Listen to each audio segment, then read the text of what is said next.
सूर्य, एक अग्निपिंड, अरावली की राजसी पहाड़ियों पर चढ़ता है, जिससे हरे भरे परिदृश्य पर सुनहरी चमक बिखर जाती है। दूर से भानगढ़ किले के प्राचीन खंडहर भोर की कोमल अलौकिक रोशनी में नहाए हुए उभरते हैं। किला खड़ा है, इतिहास का एक खामोश प्रहरी। उसके मौसम से घिसे हुए पत्थर बीते युग की कहानियां फुसफुसा रहे हैं। उसकी शक्ल शांत, लगभग निर्मल है, फिर भी एक बेचैन करने वाली खामोशी हवा में व्याप्त है। एक स्पष्ट सन्नाटा। यह अजीब खामोशी एक भारी कंबल है, जो अनकहे रहस्यों, अनसुलझे रहस्यों की ओर इशारा करती है। शांत दृश्य एक आसन्न रहस्य को झुठलाता है। सुबह की हवा में मंडराते अज्ञात का एक मौन वादा। भानगढ़ किले के टूटे हुए मेहराबों से सूरज की रोशनी अंदर आती है, जिससे हवा में आत्माओं की तरह नाचते हुए धूल के कण चमक उठते हैं। पर्यटक खंडहर गलियारों में घूमते हैं, उनके कैमरे चमकते हैं, खंडहरों की भयानक सुंदरता को कैद करते हैं। खुले आंगनों में दबी हुई आवाजें हवा में भर जाती हैं, क्योंकि उनके चेहरे उत्सुकता और बेचैनी का मिश्रण दर्शाते हैं। एक प्राचीन रहस्य की भावना भारी पड़ती है, मानो पत्थर ही भूली हुई कहानियां फुसफुसाते हों। 16वीं सदी के भानगढ़ की एक जीवंत झलक, जीवन से भरपूर और शानदार दिन के उजाले में नहाया हुआ। चौड़े बाजार गतिविधियों से भरे हुए हैं, जहां लोग खुशी खुशी अपने दैनिक कार्यों में लगे हुए हैं, जो समृद्धि का एक चित्र है। सुंदर मंदिर, गोपीनाथ और केशव राय अपनी भव्यता से शहर की शांति को दर्शाते हुए शानदार ढंग से खड़े हैं। भव्य महल की इमारतें क्षितिज पर हावी हैं, जो ऐश्वर्य और शांति के युग का प्रतीक है। पूरा शहर समृद्धि और शांति के सामंजस्यपूर्ण मिश्रण में फलता फूलता है। एक स्वर्णिम युग जो समय में कैद है। भव्य भानगढ़ महल के अंदर राजकुमारी रत्नावती, उज्ज्वल और जीवन से भरपूर, अपनी सहेलियों के साथ हंसी मजाक कर रही हैं।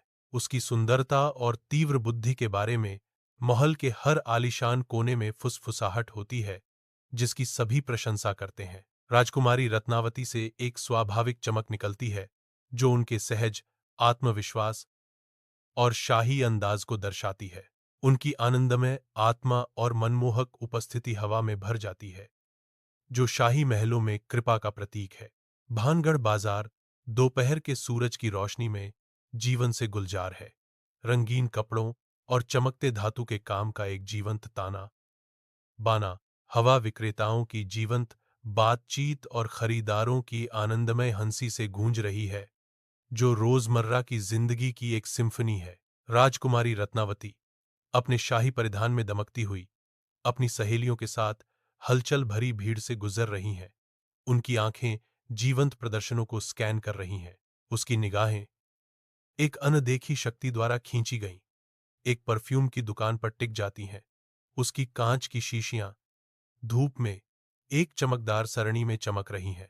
भानगढ़ बाजार 16वीं सदी के तेज सूरज के नीचे रंगों और ध्वनियों की एक जीवंत अराजकता से धड़कता है। घूमती भीड़ के बीच तांत्रिक सिंधु सेवदा आंशिक रूप से छिपा हुआ घात लगाए बैठा है। उसकी आंखें गहरी और तीव्र, खूबसूरत राजकुमारी पर टिकी हुई हैं। उनकी गहराइयों में एक खतरनाक चमक है। जैसे ही वह उसकी हर हरकत को देखता है, जुनून और जलते हुए जुनून की एक अजीब चमक उसकी निगाहों को घेर लेती है। एक तरफा प्यार एक काली इच्छा में बदल जाता है। उसकी आत्मा को एक हताश लालसा से जहर देता है।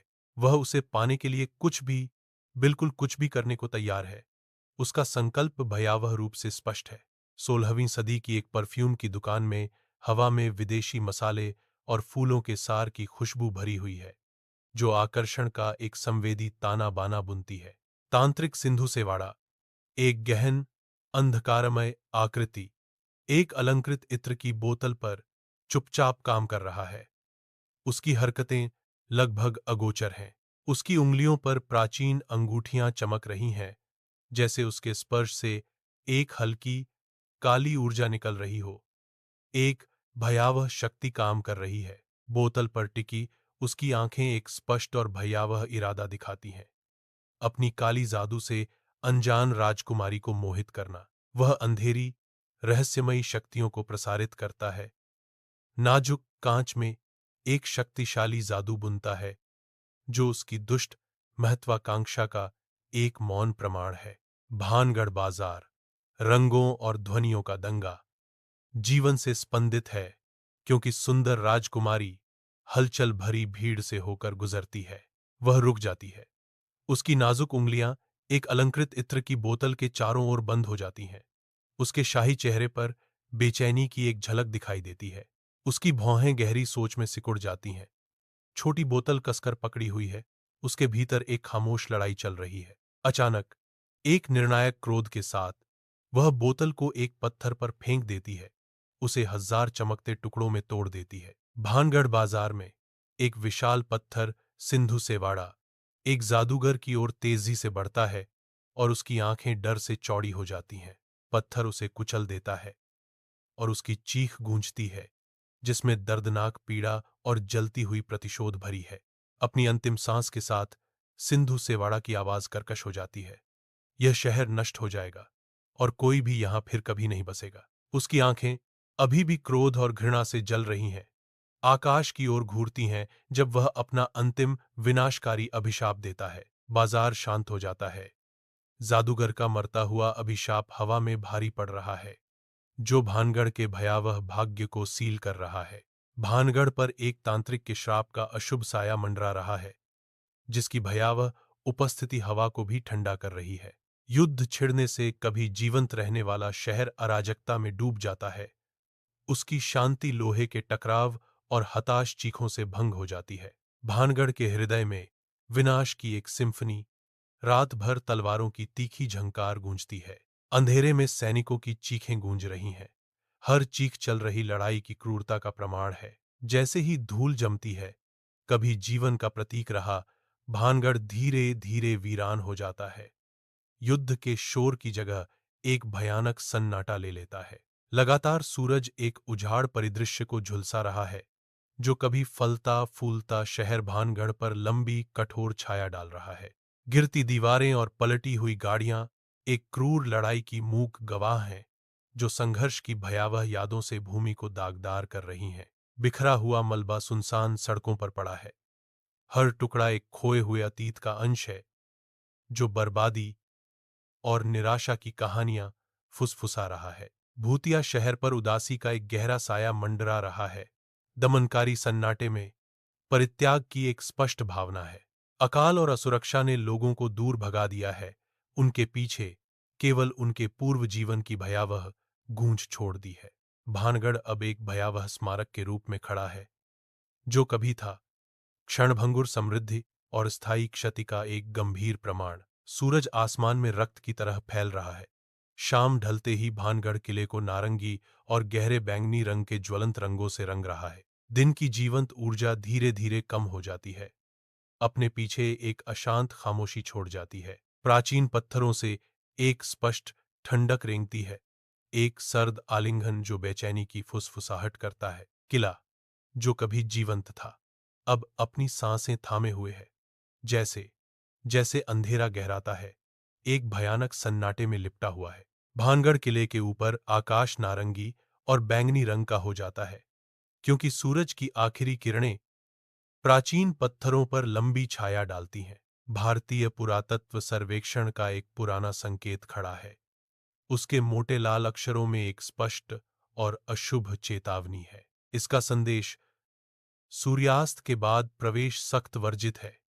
मंद होती रोशनी के सामने बड़ा दिखाई देता है। एक अकेला संतरी, जिसका चेहरा थकान से भरा हुआ था, भारी फाटक को विधिपूर्वक बंद करता है। उसकी धातुई खड़खड़ाहट शाम के समय गूंजती है। किला एक काली छाया बन जाता है, जिसे बढ़ती परछाइयों और रात की फुसफुसाती किंवदंतियों के लिए छोड़ दिया जाता है। भानगढ़ किले के अंदर एकदम घुटने वाला अंधेरा छाया हुआ है, जिसे केवल निराशा की एक अजीब अनसुनी सिम्फनी तोड़ती है। एक महिला की दुखद चीखें प्राचीन खंडहर हो चुके हॉल में गूंज रही हैं। एक भयावह विलाप जो सन्नाटे को चीर देता है। स्वयं हवा भी एक अनदेखी उपस्थिति से सरसराहट करती है। एक फुसफुसाती ठंडक जो रीढ़ की हड्डी में सिहरन पैदा कर देती है। क्षय होती दीवारों पर भयावह परछाइयां बेतहाशा नाच रही हैं, जो विकराल रूपों में खिंच और मुड़ रही हैं। भय का एक दमनकारी वातावरण भारी पड़ रहा है, जो किले को अपनी भयानक आगोश में ले रहा है। रात के आवरण के नीचे भानगढ़ किला मंडराता है। उसकी टूटी छतें स्याही वाले आसमान के खिलाफ दांतेदार दांतों की तरह दिखती हैं। खाली खिड़कियां बाहर घूरती हैं। काली आंखें सदियों से फुसफुसाए गए रहस्यों का संकेत देती हैं। दूर से किला एक विशाल भयानक छाया चित्र है, भूली हुई कहानियों का एक खामोश प्रहरी। इसके प्राचीन पत्थर अंधेरे को सोख लेते हैं, अपने ढहते आलिंगन में अनगिनत अनकहे रहस्यों को समेटे हुए हैं। इतिहास से हवा भी भारी महसूस होती है, जो उजाड़ संरचना के चारों ओर एक स्पष्ट उपस्थिति है। किले के भीतर हर परछाई एक कहानी छुपाए हुए लगती है, एक बीते हुए समय की रोंगटे खड़े कर देने वाली गूंज। फीकी चांदनी रात में अरावली की ऊबड़ खाबड़ पहाड़ियों के बीच भानगढ़ का किला वीरान खामोशी में खड़ा है। पुरानी दीवारों से लंबी भयानक परछाइयां खिंचती हैं, जो सुनसान परिदृश्य में भूली हुई कहानियां फुसफुसाती हैं। किला एक भयावह पहेली, इतिहास और लोक कथाओं के बीच लटका हुआ है। उसकी खामोशी गहरी है। इसके अनसुलझे रहस्य दर्शकों को सोचने पर मजबूर करते हैं, जो इसके प्राचीन अतीत की छाया में खो जाते हैं।